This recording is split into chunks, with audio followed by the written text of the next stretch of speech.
Evangelho segundo o Espiritismo, capítulo 13. Que a vossa mão esquerda não saiba o que dá a vossa mão direita. Itens de número 5 e 6. O óbolo da viúva. Jesus, estando sentado defronte do gasofilácio, considerava de que maneira o povo nele atirava o dinheiro, e que várias pessoas ricas tinham colocado muito. Veio também uma pobre viúva, que nele colocou somente 2 pequenas moedas.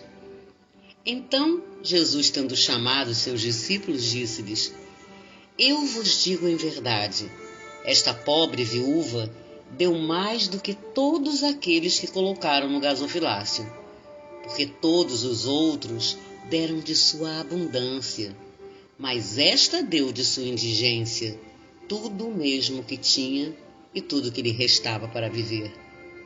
São Marcos, capítulo 12, versos de 41 a 44. São Lucas, capítulo 21, versos de 1 a 4. Muitas pessoas lamentam não poderem fazer tanto bem quanto gostariam, por falta de recursos suficientes. E se desejam a fortuna, dizem elas, para dela fazerem um bom uso. A intenção é louvável, sem dúvida, e pode ser muito sincera em alguns, mas é certo que seja em todos completamente desinteressada? Não há aqueles que, desejando mesmo fazer o bem aos outros, estariam bem contentes em começar por fazê-lo a si mesmos, de se darem algumas alegrias a mais, de se proporcionarem um pouco do supérfluo que lhes falta, sob a condição de darem o resto aos pobres. Essa segunda intenção dissimulada, mas que encontrariam no fundo do coração se quisessem nele rebuscar, anula o mérito da intenção, porque a verdadeira caridade pensa nos outros antes de pensar em si.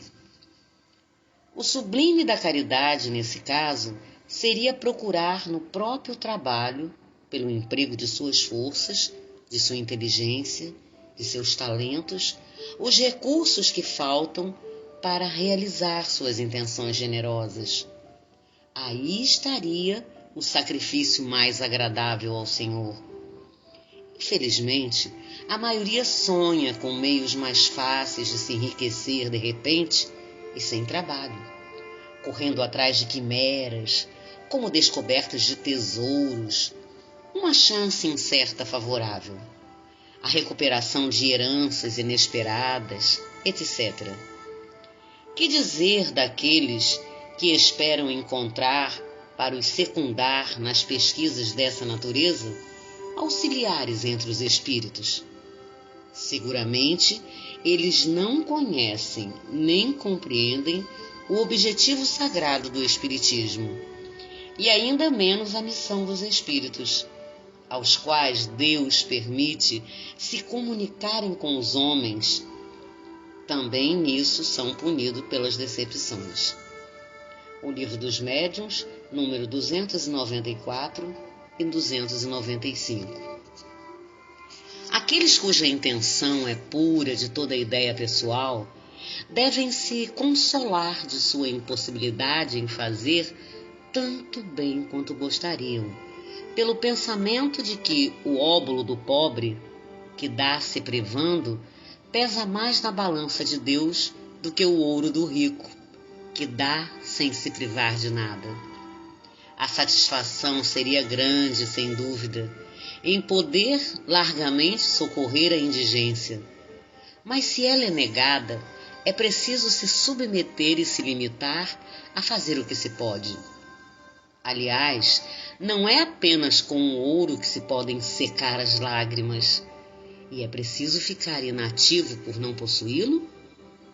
Aquele que quer sinceramente se tornar útil aos seus irmãos, para isso encontra 1000 ocasiões, que as procure e as encontrará. Se não é de uma maneira, será de outra, porque não há ninguém tendo livre gozo de suas faculdades, que não possa prestar um serviço qualquer, dar uma consolação, abrandar um sofrimento físico ou moral, fazer uma tentativa útil. A falta de dinheiro, cada um não tem seu trabalho, seu tempo, seu repouso, dos quais pode dar uma parte? Aí está o óbolo do pobre, a moeda da viúva. Vivendo o Evangelho, volume 1. Comentários do Evangelho segundo o Espiritismo. Espírito André Luiz. Óbolo da viúva. O ouro da indulgência ainda não guardas, mas perdoa. O cofre da misericórdia ainda não tens, mas releva. O tesouro da esperança ainda não possuis, mas encoraja. A fortuna da renúncia ainda não detens, mas cede. A riqueza da paciência ainda não acumulas, mas tolera. A moeda da serenidade ainda não conservas, mas pacifica. A joia da fé inabalável ainda não retens, mas consola. O patrimônio da caridade ainda não registras, mas ajuda. Embora pobre de virtudes, dá o máximo de ti, mesmo em favor dos outros, porque o óbolo da viúva a que se refere Jesus no Evangelho não é apenas a doação material com sacrifício, mas, sobretudo, o esforço para amar o próximo quando ainda tens tão pouco amor.